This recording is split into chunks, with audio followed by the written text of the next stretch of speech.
The year was 1876. Deadwood, Dakota Territory, a place that seemed to exist on the very edge of civilization. A gold rush town of gamblers, guns, and ghosts, where fortunes were made and lost by sundown. In this raw and restless place, where whiskey flowed as freely as the creek beds, one man stood out among the crowd, a man whose name had already become a living legend across the American frontier. His name was James Butler Hickok, but the world knew him as Wild Bill. By the time he rode into Deadwood that summer, Wild Bill Hickok was no longer the fearless lawman or the celebrated gunfighter of his younger years. He was 40 years old, his eyes failing, his reflexes not quite as quick, his fame far greater than his fortune. Yet wherever he went, the stories followed. How he had faced down outlaws in Kansas, brought order to wild cow towns, and killed men faster than they could draw. But fame in the West was a double-edged sword, and for Wild Bill, the glory days were giving way to something darker. Hickok arrived in Deadwood in early July 1876, traveling with a small wag train that included another familiar figure of frontier law calamity, Jane. Deadwood wasn't a lawful town. It was technically illegal, built on land belonging to the Dakota Sioux, seized in violation of treaties when gold was found in the Black Hills. But that didn't stop thousands from pouring in, miners, drifters, con men, prostitutes, and gamblers, all hungry for a taste of gold and glory. Wild Bill wasn't there to mine. He came to gamble. Cards were his last steady income, and though he still carried his two ivory-handled Colt revolvers, his eyesight had grown so poor that he sometimes misread the cards in his hand. Still, his name alone commanded respect or fear. When he entered a saloon, people made room, but legends, no matter how big, eventually meet the one person who doesn't care about the myth. That man's name was Jack McCall, a nobody from Kentucky. A drifter and drunk with more resentment than reputation. He arrived in Deadwood around the same time as Hickok, hanging around the gambling tables, always losing, always drinking. Some said McCall was jealous, others thought he was just reckless, but all accounts agree that he bore a growing grudge against Wild Bill after one humiliating encounter. One afternoon, McCall joined Hickok's poker table at Nuttall and Mann's No. 10 Saloon. Wild Bill played cautiously, his usual style. McCall, already drunk, lost hand after hand until his money was gone. Hickok, perhaps trying to be kind, tossed him a few coins and told him, "Here, take that and get yourself some breakfast." To Hickok, it was nothing, a gesture of pity for a fellow gambler down on his luck. But to Jack McCall, it was an insult he could not forget.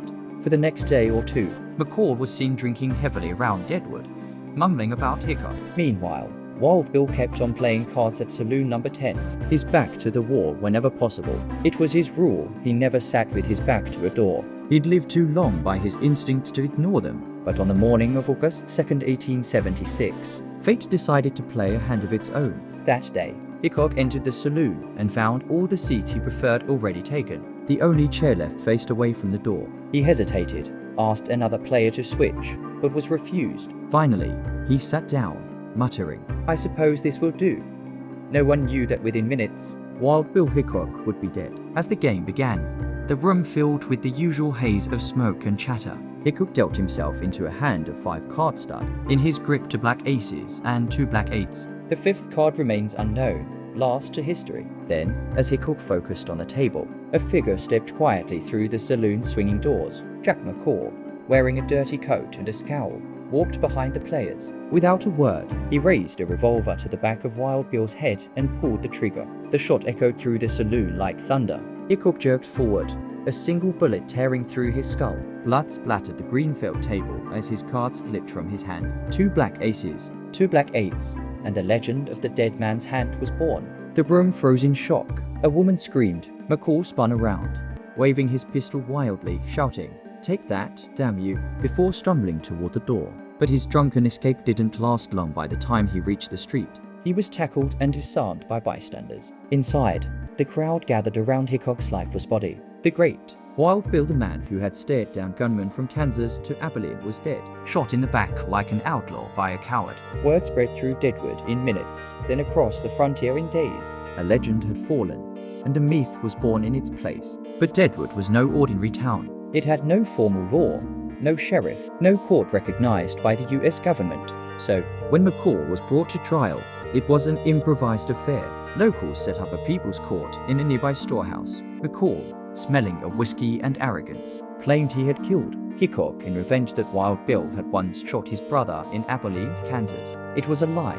Hickok's record showed no such killing, but in the lawless chaos of Deadwood, truth mattered less than spectacle. The impromptu jury, mostly miners and gamblers, bought his story. They declared him not guilty, and McCall walked free, smirking as he disappeared into the Black Hills.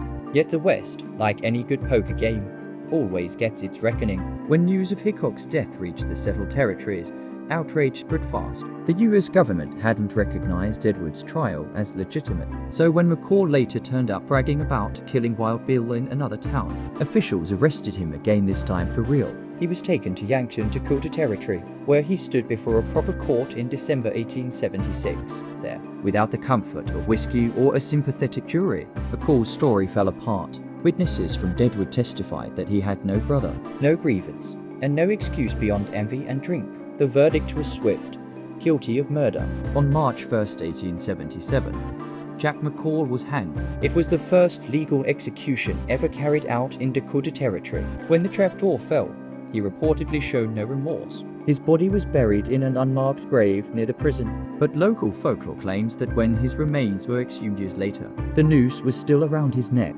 As for Wild Bill Hickok, his story didn't end in that saloon. Death only amplified his legend. Newspapers across the country painted him as the ultimate frontier hero, brave, chivalrous, and tragically slain by a coward's bullet. The truth was more complex. Hickok was both lawman and gambler, peacekeeper and killer. A man who lived by the gun in a world that worshipped such men even as it destroyed them. In life, he had been a man haunted by his own fame. In death, he became immortal. Wild Bill was buried on a hill overlooking Deadwood. His grave became a pilgrimage site for generations of travelers, gamblers, and drifters. When Calamity Jane died in 1903, she was buried beside him, whether by her request or the town's sense of romance. No one can say for sure. Together, their names became part of the enduring mythology of the American West. But beyond the myth lies a grim truth. Hickok's murder symbolized the end of an era. The Wild West was changing. Law was coming, civilization creeping in. The reckless gunfighter who once ruled the plains was becoming a relic of the past, replaced by settlers, merchants, and towns with sheriffs and judges. Still, the legend of the dead man's hand endures. To this day, poker players and historians alike remember that fateful combination to black aces and 2 black eights as a symbol of death, bad luck, and the fragile line between fortune and fate. If Hickok's life was a story of daring and defiance, his death was the ultimate reminder that no man, not even the fastest gun in the West, could outrun destiny. In the end, it wasn't a duel in the dusty street or a showdown at high noon that claimed Wild Bill Hickok. It was a quiet hand of cards, a drink with a gun, and a moment's lapse in the instincts that had kept him alive for decades. The bullet that struck him did more than kill a man, it immortalized a myth and gave the American frontier one of its most enduring tales. Over time, Deadwood itself changed. The wild mining camp became a proper town. The saloon where Hickok fell burned down long ago, rebuilt and memorialized as Saloon Number 10. A tourist landmark for those who still chase echoes of the old frontier. Inside, they still display a chair said to be the very one Wild Bill sat in when he died. Whether it's genuine or not hardly matters. What matters is the story, and so, every visitor who steps through Deadwood streets walks the same ground where lawlessness met legend, where men like Hickok built their names with bullets and cards, and where one unlucky turn of fate sealed the legacy of a man who embodied the spirit, the violence, and the fatalism of the Old West. Wild Bill Hickok lived for risk, thrived on danger, and died the way he lived, facing the odds. His killer was forgotten, his legend wasn't. Today, nearly 150 years later, his name still stands among the giants of the American frontier: Jesse James, Wyatt Earp, D.O.C. Holliday. But unlike them, Hickok didn't die robbing banks or in a famous duel. He died sitting at a poker table, shot in the back by a nobody. And that, in a way, makes his story all the more tragic and unforgettable. The murder of Wild Bill Hickok remains one of the defining stories of the Old West, a moment frozen in time, where a single gunshot ended a man's life but began a myth that would outlive him by centuries. From dime novels to Hollywood films, from Deadwood's saloons to the poker tables of LA as Vegas, the name Wild Bill still carries the weight of legend. Because every time a gambler shuffles a deck, somewhere in the back of their mind, they remember that hand aces and eights, and the man who held it when death came calling. Thank you for watching Crimes Through Time. If this story fascinated you, make sure to hit the like button and subscribe for more Journeys into history's darkest mysteries. and tell us in the comments.